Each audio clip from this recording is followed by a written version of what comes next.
My name's Daisy, and this is the story of how I learned that family isn't always blood, and sometimes the people who should love you the most are the ones who hurt you the deepest. I came into this world as an unwelcome surprise to my parents, fresh out of college with stars in their eyes and careers on their minds.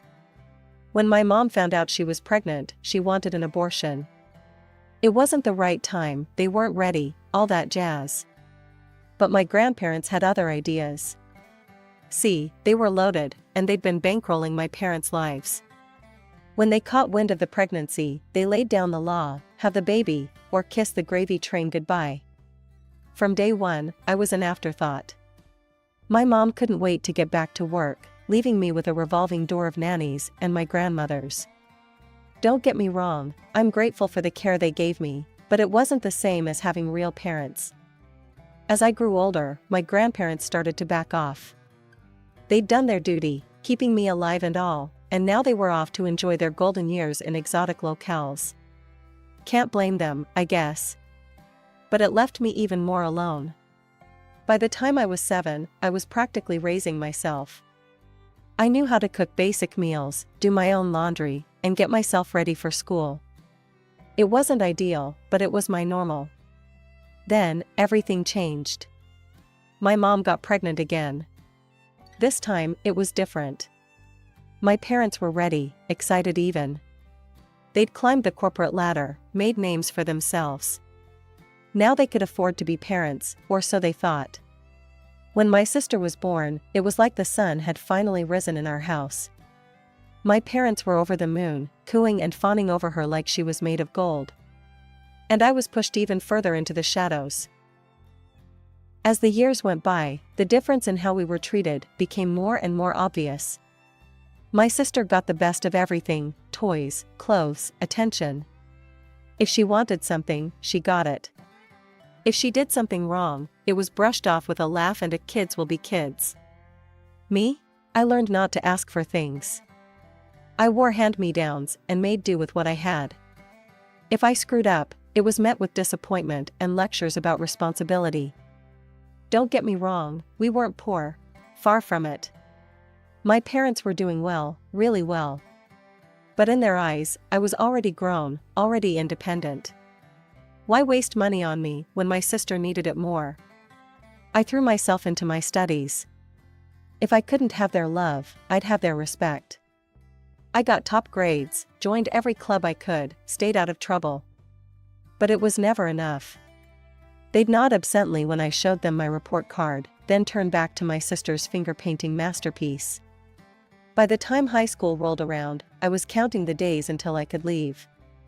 I applied to colleges in secret, not telling my parents until I'd already been accepted.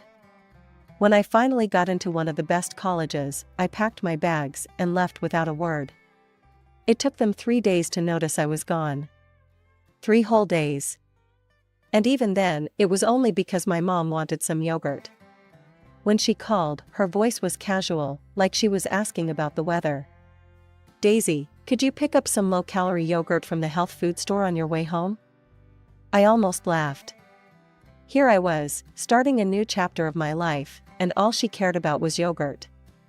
"Mom," I said, trying to keep my voice steady, "I'm not at home. I've been at college for 3 days now. I'm living in the dorms." There was a moment of silence on the other end. I could almost hear the gears turning in her head, trying to process this information. Then, without a hint of remorse or concern, she said, "Oh. Well, if you come back, you'll have to stay at a hotel. We've given your room to your sister."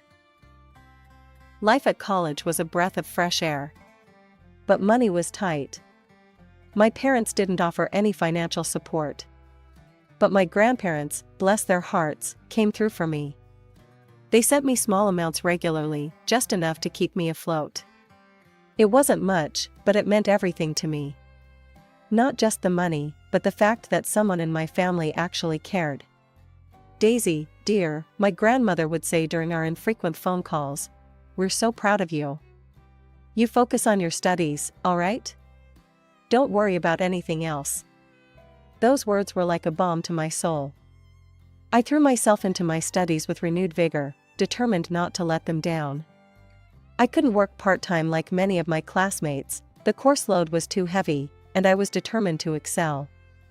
So I pinched pennies, lived on ramen more often than not, and made every cent count. Meanwhile, life back home continued without me. My sister, the golden child, was struggling in school.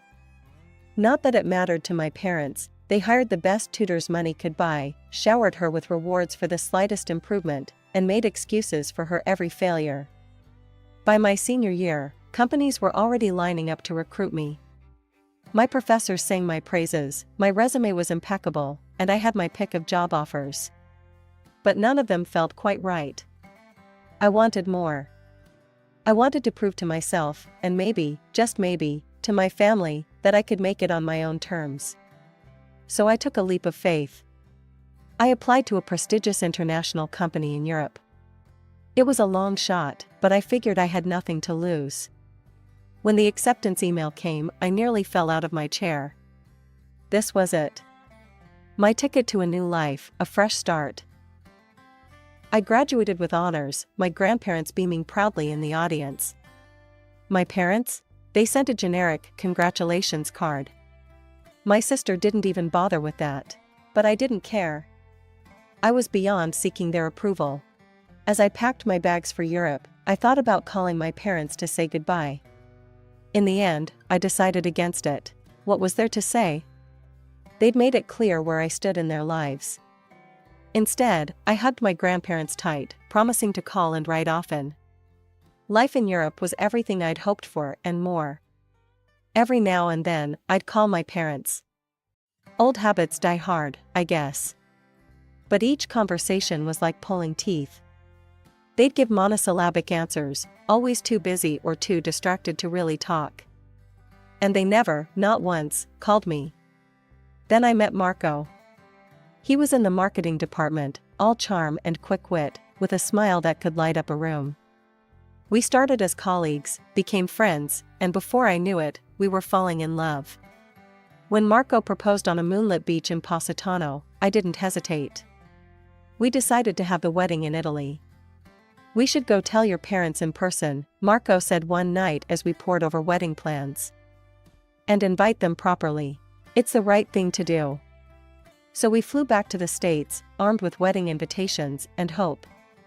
Foolish hope, as it turned out. From the moment we walked into my childhood home, it was clear we weren't welcome. My parents were cold, distracted. They barely looked at Marco, barely acknowledged our news. "Oh, that's nice," my mother said, her eyes on her phone. "We're terribly busy though. Your sister's new apartment needs work, and we're overseeing the renovations." We stayed for a week. A long, uncomfortable week. My parents were hardly ever home, always at my sister's new place. But my sister? She was always around, always watching, always there. I saw the way she looked at Marco. The flutter of her eyelashes, the coy smiles. It made my stomach churn. "Marco," she cooed one evening, "I'd love your opinion on the color scheme for my bedroom. Why don't you come up and take a look?" I saw the discomfort on Marco's face. "I don't think," he started, but I cut him off. "That's enough," I snapped at my sister. "He's my fiancé. Back off." Her face crumpled into a pout. "I was just being friendly," she whined. "God, Daisy, you're so selfish. You always want everything for yourself." She stormed off, no doubt to cry to our parents. And sure enough, not 10 minutes later, my mother was there, face like thunder. "How dare you speak to your sister that way," she hissed. "After all we've done for you." I laughed, a harsh, bitter sound. "All you've done for me? That's a joke, right? You've done nothing but ignore me my entire life." But it was useless. In their eyes, I was always going to be the villain. The unwanted child who dared to want more. That night, as Marco and I lay in bed in a nearby hotel, because of course, my old room was now a home gym for my sister, I made a decision. "Let's go home," I said softly. "Back to Italy. This isn't my home anymore. It hasn't been for a long time. Marco pulled me close, his warmth a comfort in the cold reality of my family's indifference. "Okay," he said simply. "Let's go home." As we boarded the plane the next day, I felt a mixture of relief and sadness. Relief to be leaving the toxicity behind, sadness for the family I never really had. Back in Italy, life slowly returned to normal. Marco and I threw ourselves into wedding planning, determined to create the perfect day. But the visit home had left a bitter taste in my mouth, a reminder of all I'd left behind. "Are you sure about this?" Marco asked one evening as we sat on our balcony, the sun setting over the Tuscan hills. "Not inviting your sister, I mean." I took a sip of wine, letting the rich flavor roll over my tongue before answering. "I've never been more sure of anything in my life," I said finally. "After what happened. I can't have her there, Marco. I won't." He nodded, understanding in his eyes. What I didn't tell him was about the messages. The explicit, inappropriate messages my sister had been sending him on social media since we'd left. I'd seen them by accident one day when using his phone. He'd been too embarrassed, too kind to tell me. But I knew. And it was the final straw. 6 months flew by in a whirlwind of cake tastings, venue visits, and dress fittings. Before I knew it, we were just weeks away from the big day. There was just one last thing to do. With a deep breath, I picked up the phone and dialed the number I still knew by heart, even after all these years. "Oh, Daisy. What is it?" "We're rather busy at the moment." My mother's voice, distracted as always. I swallowed hard, pushing down the hurt. "I'm calling about the wedding. I booked your flights and hotel. Everything's paid for. We'd love for you and Dad to come." There was a pause, then, "That's nice, dear. But what about your sister? We haven't received an invitation for her." I closed my eyes, steadying myself. "She's not invited, Mom. After what happened during our visit, and the messages she's been sending Marco. I don't want her there." "Messages? What messages?" My mother's voice had an edge to it now. "The explicit ones, Mom. The ones she's been sending my fiancé. It's inappropriate and disrespectful. I won't have that drama at my wedding." The silence on the other end of the line was deafening. I could almost hear the gears turning in my mother's head, trying to find a way to excuse my sister's behavior, to make me the bad guy once again. "I don't know what you're talking about. Your sister would never do such a thing. Daisy, be reasonable." "I am being reasonable. For once in my life, I'm putting myself first. You and Dad are welcome to come. The flight details will be emailed to you. I hope you'll be there." She didn't say anything and just hung up. The morning of my wedding day dawned bright and beautiful. Everything was perfect, the flowers, the music, the food. Everything except for the 2 empty seats in the front row. As the hours ticked by and guests began to arrive, a knot formed in my stomach. Where were they? Surely they couldn't do that to me. "Marco," I said, my voice trembling slightly. Can we delay the ceremony a bit? I need to make a call." His eyes filled with understanding and sympathy. "Of course, amore. Take all the time you need." With shaking hands, I dialed my mother's number. It rang, and rang, and rang. Just as I was about to give up, there was a click. "Hello?" My mother's voice, groggy and irritated. "Mom, where are you? The wedding's about to start." There was a pause, then, "Daisy? Do you have any idea what time it is here?" "We were sleeping. It's the middle of the night." I felt like I'd been slapped. "Sleeping? But the wedding. You were supposed to be here. I sent you the tickets, the hotel information, everything." "Oh, that." Her voice turned cold. "Well, we decided not to come. Your sister is having her housewarming party today. We couldn't miss that." I couldn't believe what I was hearing. Her housewarming? But she's known about my wedding date for months. Why would she schedule it for today? Don't be selfish, Daisy. The world doesn't revolve around you. Besides, how could you expect us to go to one daughter's celebration and not the others? If you had invited your sister like you should have. Mom, I cut her off, my voice hard. You know why I didn't invite her? After what she did. That's all in your head, Daisy. Your sister would never do such a thing. You've always been jealous of her, always trying to make her look bad. I laughed, a bitter sound. Jealous? Is that what you think this is about? God, Mom, do you even hear yourself? Don't take that tone with me, young lady. This is your own fault. Your sister's party is none of my business, I finished for her. Just like my wedding is clearly none of yours. Goodbye, Mom. Enjoy the party. I hung up before she could respond, my hands shaking but my resolve firm. I looked at myself in the mirror, took a deep breath, and made a decision. And so, I walked down the aisle alone. No father to give me away, no mother to shed a tear. But as I looked at Marco, standing there with love shining in his eyes, I realized I didn't need them. I had everything I needed right here. Time has a way of healing wounds, or at least numbing them. Marco and I built a life together, full of love, laughter, and success. We'd both climbed the corporate ladder, our hard work paying off in promotions and accolades. We traveled, we made friends, we created a home. My parents never reached out. No congratulations on our wedding, no holiday greetings, nothing. And after a while, I stopped expecting them to. I stopped checking my phone on my birthday, stopped hoping for a Christmas card. It was easier that way. Then, on a random Tuesday in April, my phone rang. An unfamiliar number with a very familiar area code. My hometown. Hello? I answered, my heart pounding. Daisy, is that you? My mother's voice, sounding older, more tired than I remembered. Daisy, we need your help.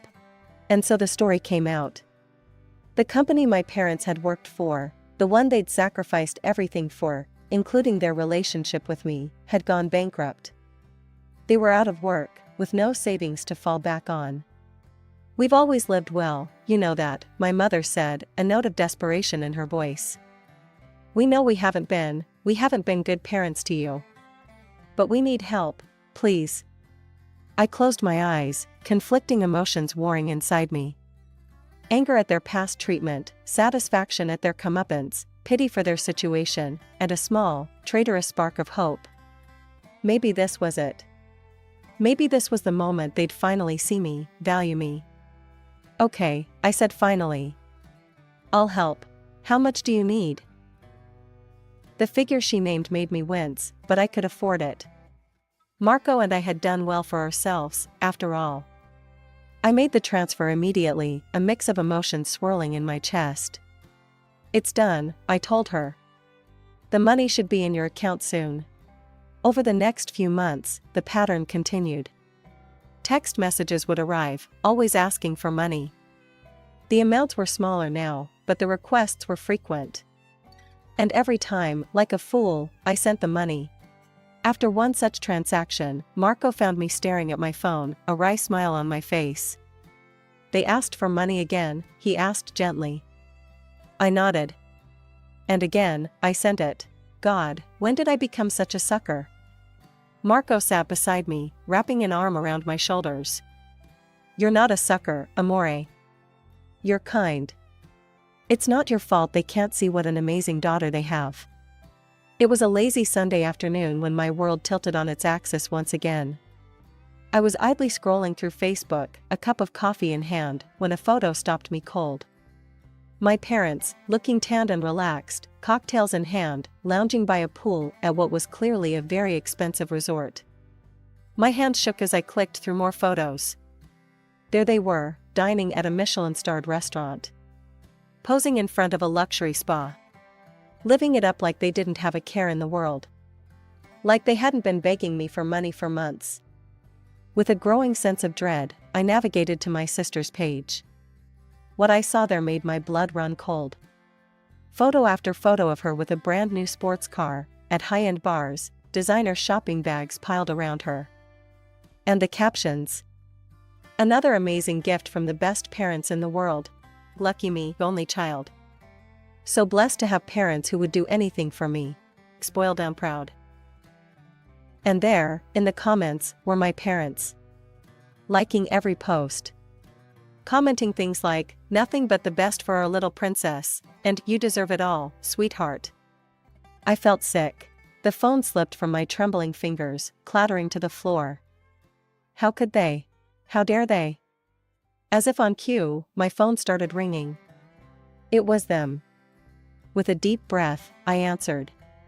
Daisy, dear, my mother's voice dripped with fake sweetness. We were wondering when you might be sending the next transfer. Life's been so hard, you know. We're thinking of renovating the house, it's gotten so old and dreary. Something in me snapped. Hard? I've seen the photos, Mom. The resort, the restaurants, the gifts for my sister. How dare you? There was a pause, then my mother's voice turned cold. Now you listen here, we gave you life. I could have had an abortion, you know. But we chose to have you. You owe us everything. Now, about that money. I didn't let her finish.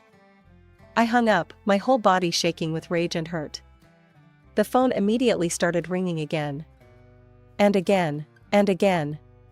Text messages flooded in, alternating between guilt trips and demands. I turned the phone off. Over the next few weeks, my parents continued to call and message. Demanding money, then pleading, then threatening. I ignored it all. I blocked their numbers, unfriended them on social media, cut off every avenue they had to reach me. It wasn't easy. There were moments of doubt, of guilt. But every time I wavered, I remembered those photos, those comments. The cruel words my mother had spat at me.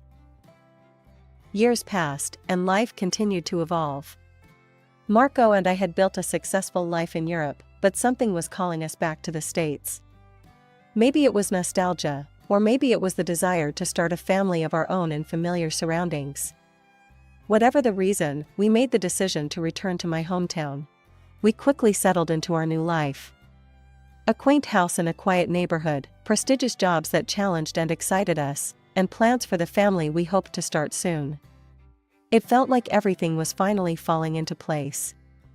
One afternoon, while having coffee with an old school friend, I learned about the dramatic turn of events in my estranged family's life. Did you hear about your sister's party? My friend asked, her eyes wide with gossip. I shook my head, bracing myself for whatever came next. It was wild, she continued. After everyone left, she fell asleep while smoking in bed.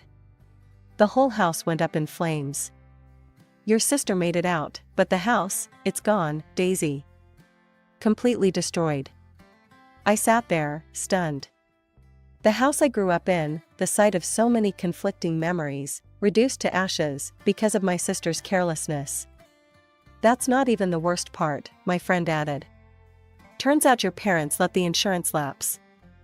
They've lost everything. A part of me felt a twinge of satisfaction, quickly followed by guilt for feeling that way. But mostly, I felt nothing. They had made their choices, just as I had made mine. Life went on.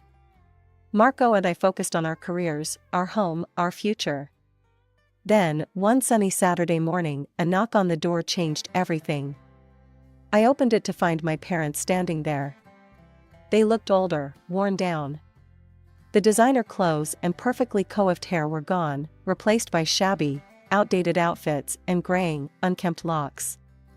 Daisy, my mother said, her voice trembling. We need your help. I stood there, frozen, as they poured out their tale of woe. Living in a cramped, rented apartment. Struggling to make ends meet. No savings, no support from their own parents, unable to find work at their age.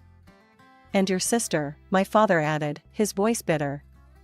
We asked to stay with her, in the apartment we bought her. She kicked us out. Said she didn't have room for old people. A part of me wanted to laugh at the irony. The golden child, turning on them just as they had turned on me.